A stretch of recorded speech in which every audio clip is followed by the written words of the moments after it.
Welcome to chess, ladies and gentlemen. You guys thought I was sad, man. I'm not sad.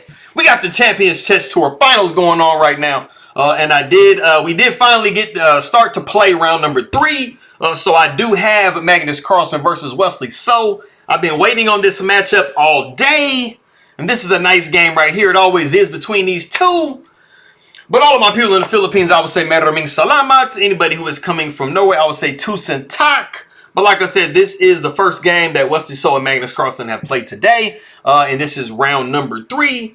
So we got, all these players trying to see who's going to get the top spots. So if you guys are ready to go, let's take a look and see what we have for this game, son. All right, man. So we got the move C4, known as the English opening. And we do see E5, which is basically telling you that we're not transposing into any type of D4 opening. And this is what is known as the King's English. We do see the move G3. We got knight going to F6. We got bishop to G2. And then we have C6. Bam, put a pawn in your face. What is this bishop wanting to do on this diagonal? Be a beast. So we're trying to prevent that from coming true for Magnus. We got the move D4. We got bishop to B4 with check. We got the bishop covering. Bishop takes with check, and then we got queen taking D2. And even though this is not an absolute D4 opening, I mean, we still do have C4 and D4, and bishop B4 is a very big idea in a lot of different types of positions. We do see the move D6. We got knight going to C3. We got castles by Wesley So, and then we do see rook to D1. And this threat right here, pawn takes, queen takes, rook takes, queen takes with check, and then mating and everything. This is real deal Holyfield live. So we are trying to make sure that does not happen because we're good, right? So we do see knight B to D7. We got the move a knight to F3, and this is the novelty of the game. I believe it's a novelty because it does allow this move E4, which is what we actually see in the game. You're really just allowing the pawn to push against you. It's not like it's lost. It's just slightly better for black. So in this situation here, you did have the ability to just push E4 immediately and just make sure that, black doesn't have the dynamic pawn in the center like that. But we do see knight F3. We got the move E4, and then we do have a choice between two separate moves. Magnus Carlsen does pick the move knight to G5. It kind of somewhat traps their knight in a specific spot.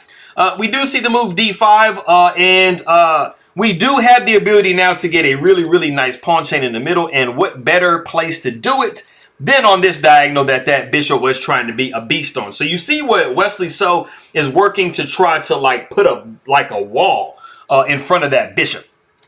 We do see pawn taking D5, pawn taking D5. Everything for black is somewhat concrete right here. We got castles by white, H6, and then we do see knight to H3. And like I said, white is kind of getting pushed around just a little bit with their pieces. This knight is not absolutely where you want it. At some point, you do want to try to bring it to F4. But backing up in the position, we did have the ability after this to go knight to H4. And this did kind of keep some options open with our bishop. After we see something like D5, pawn would take, and you do, for the moment, have access to F5. Worst case, if you see G6, you got this right here. Double hitting this pawn on D5. And you have allowed black to create a little bit of dark square weaknesses in their position, and they do not have a dark square bishop, so it'd be a little bit beneficial. But we did not see that, like I said. We did see this position here. We do see the move rook to E8. We got F3. What black has absolutely too good of a pawn chain, and it is very greatly affecting our bishop, like I said right here. So you have to try to chip away at that some kind of way. So that is why we see the move F3. And then we actually see pawn taking F3 and then pawn taking F3 with thoughts in the future maybe of going F4 and really letting this bishop come to life. For those of you that might be wondering, in this position right here after F3, is E3 just possible to kind of back the queen up? It absolutely is, and it was the best move in the position. If you did see the move E3, you would be probably looking at either queen to C2 or queen to C1, and it does inconvenience the queen just a little bit. But we did not see that. Like I said, F3, we got pawn taking and then pawn taking. And then we do see knight going back to F8. We got knight going to F4. Now, as white, we are putting a lot of pressure on this pawn right here. It does come at a slight cost because you can't push F4, obviously, if you have a knight on F4. So this bishop isn't absolutely live yet. So we're trying to figure out a way that we can kind of like maybe keep this knight here, but move this pawn at the same time. So we do see queen going down to d6. We got rook f to e1, and then bishop goes to d7. And this is kind of picturesque, though, as we look at right here, because, I mean, you basically see, well, I mean, of course, this knight is kind of back here, right? So the knight has to get out, but you pretty much see white and black pretty much having developed all of their pieces. They got their rooks connected like it should be. All of their pieces are kind of off the back rank, except for this one, like I said, but it has maneuvered a little bit. So we are looking pretty good. The knight goes down to d3. We do see knight to g6. Now, I guess this would be more picturesque. It looks kind of nice for both sides. We got the bishop going down to f1. We got the move h5. We're trying to, you know, kind of weaken a little bit over here. We do kind of have this pawn and this pawn pressed, you know, forward of the king. So if we can start to kind of rip some things open, I mean, maybe we can kind of checkmate Magnus Carlsen, right? We got king to f2, trying to keep things solid. We got the move h4. We do see knight to c5. It would actually be beneficial in this position to get rid of this bishop. We do see bishop going to c6, bishop sliding over to h3. We got b6, knocking the knight. We got knight going back to d3. Bishop goes back to d7. Now, you absolutely do not have to trade in this position. It's not the end of the world if you do, but it is definitely better to try to, like, maintain this bishop somewhere and just pretty much just, like, you know, fight that with that. You're good to go. But we do see bishop taking d7, queen taking d7, and then we do see the move g4. Since the queen has moved, we've kind of forced it to move somewhat.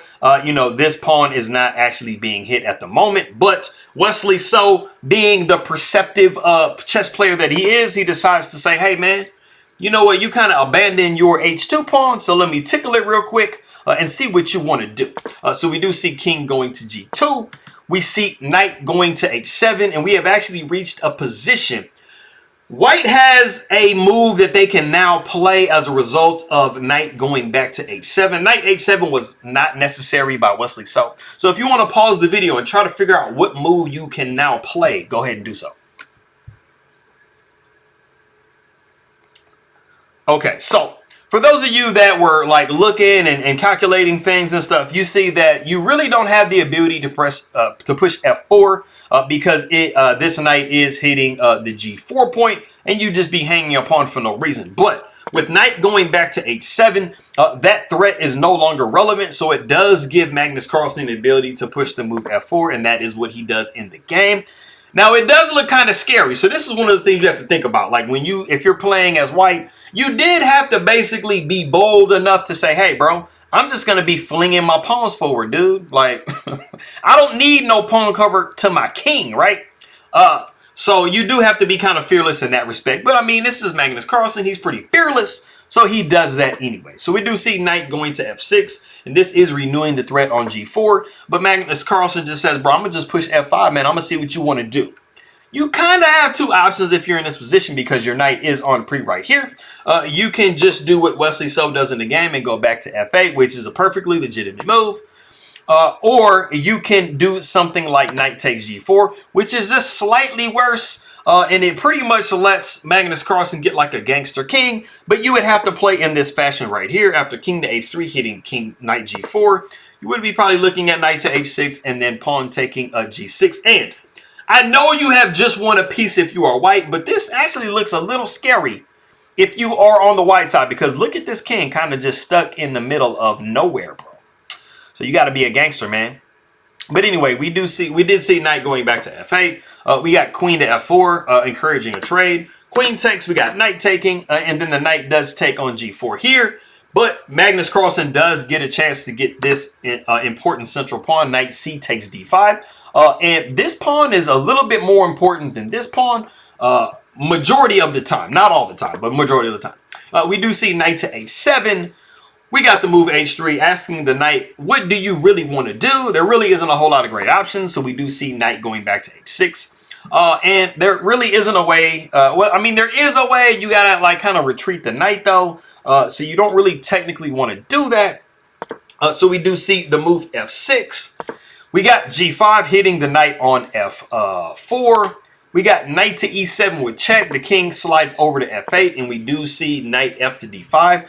And this is, you do have the ability to undermine this knight with knight takes f6, which is what we see in the game. But Magnus's idea is just to basically say, hey, man, I'm going to give you a pawn and a little bit of material, and I'm going to go ahead and fork these rooks and win the exchange. So that is what we see in the game. Knight does take f6. We got knight going to c7. Full steam ahead with that idea. And then we do see rook taking e7, knight taking a8. And it kind of seems like white kind of has to be winning, right? Like, even though you look at the evaluation bar, it looks kind of like, why is it giving black such a good thing? I mean, you do have an extra pawn if you are black. But, I mean, you got these two knights against these two rooks and stuff like that. So, I mean, I feel like, you kind of feel like white has to be better here, right? No. Wesley So is just a hair better in this position. He does make the move knight to d5. And Magnus Carlsen plays a somewhat puzzling move in this position. And it was not a mouse slip because they are not playing on the computer. This is over the board. He plays a rook to e5. And I wonder if some of you guys can recognize what is the problem with this move. Wesley So took like, I think like 3/10 of a second, 3/100 of a second to play this move. Rook takes e5. And it is in this position that Magnus Carlsen resigns the game. So, head-to-head scores between Wesley So and Magnus Carlsen. Magnus definitely has the better of Wesley So. So, it is really, really nice for Wesley to get a win against such a formidable opponent. For those of you that are looking at the position are like, I don't get it. I don't understand, like, what do we got going on? And why is it so dark? What do we got with the darkness, man? I think I got too much light shining in here. Let me just do this. Yeah, there we go. That's better. Yeah, see? I mean, it should have been like this the whole time. Anyways, so some of you might be sitting here looking like, I don't get it. Like, well, I mean, why is this so much better? Like, you just trade rooks, right? Well, absolutely not.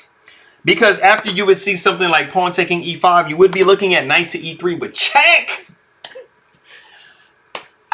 Yes, this is bad because you're looking at this. You're going to be losing a little bit of material. So after the king goes literally anywhere, you're going to be looking at knight takes d1. And as you can notice, you have two knights against one knight. And I mean, you have an extra pawn also. So, I mean, this is really just kind of not where you want to be in life. And you kind of have to do something about this pawn over here because it is currently hit. So you got to make some preparations against that. So that was the first game. I haven't checked yet if Wesley So was able to win the match and kind of get up into, like, you know, the top spots. So I will check that coming up. So I will have that information for you if you ask it on the comment of this video. And I'm going to see you guys next time.